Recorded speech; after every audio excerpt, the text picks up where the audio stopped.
Goofy's Pie Shop. "Who wants pie?" Goofy asked. Minnie and Mickey were at Goofy's house. They had just finished dinner and it was time for dessert. "I do," Mickey said. Goofy brought a steaming hot blueberry pie to the table. "Wow, Goofy," said Minnie, "this looks great.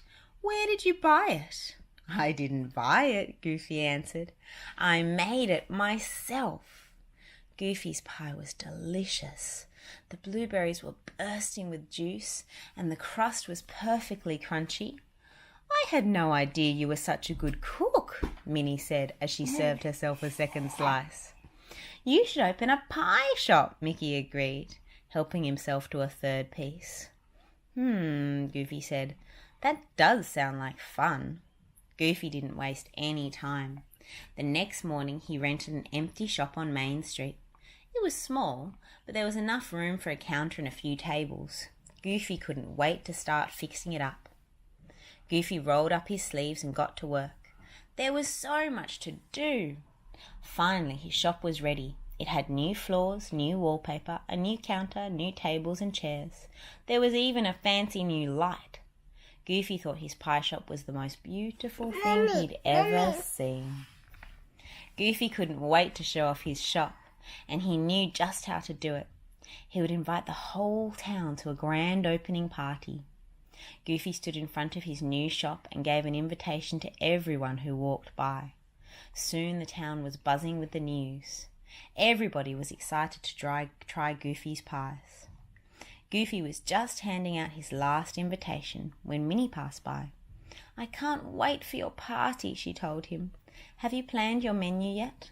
"You bet," Goofy said. Mommy. "I'm going to make all my favourites. Peanut butter and jam pie, bean pie, grape pie, cheese pie, vinegar pie, raisin pie, and bacon pie." Minnie just stared at him. The menu seemed so strange.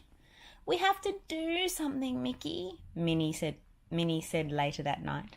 "Goofy is making the strangest pies I've ever heard of. What if no one eats them?" Mickey looked worried. "We were the ones who told him to open a pie shop," he said. "If it doesn't go well, it's our fault." Minnie finished. "We have to save him," Mickey agreed. He rushed off to talk to Goofy about the pies. Mickey found Goofy at his shop, rolling out pie crusts. "Hiya, Mickey," Goofy said. "I was just fixing my menu. I thought I had it all worked out, but I was wrong." Mickey breathed a sigh of relief. "Whew, I'm glad to hear," he started, but Mickey didn't have a chance to finish his sentence. "I need more kinds of pie," Goofy interrupted.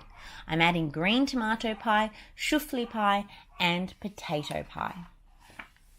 The day of the party, Minnie visited Goofy in his kitchen. She was still nervous about his menu. "Won't you please make something normal?" she begged. Goofy tried to explain. "I don't want to make the same boring pies that everyone always eats," he said. "I want people to be surprised." Minnie nodded sadly. Goofy could see that he was still upset. Finally, he agreed to make one apple pie. Soon the guests arrived. Mickey and Minnie watched nervously as Goofy's guests tried his strange pies. Happy sounds filled the air. "This potato pie is amazing!" Donald Duck exclaimed. "Gooseberry, my favourite!" cried Gladstone Gander. Mickey and Minnie were surprised. Mickey loved the bacon pie and Minnie adored the souffle pie. They had never been so happy to be wrong.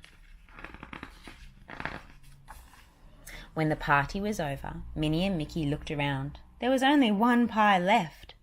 "Nobody ate the apple pie," Minnie said. "Why don't we eat it?" Mickey said. "Goofy's probably too full after all those other pies," Minnie answered. "Actually," Goofy said, "I was so busy serving pie, I forgot to eat any." So the three friends sat down to share the plain apple pie. It was delicious.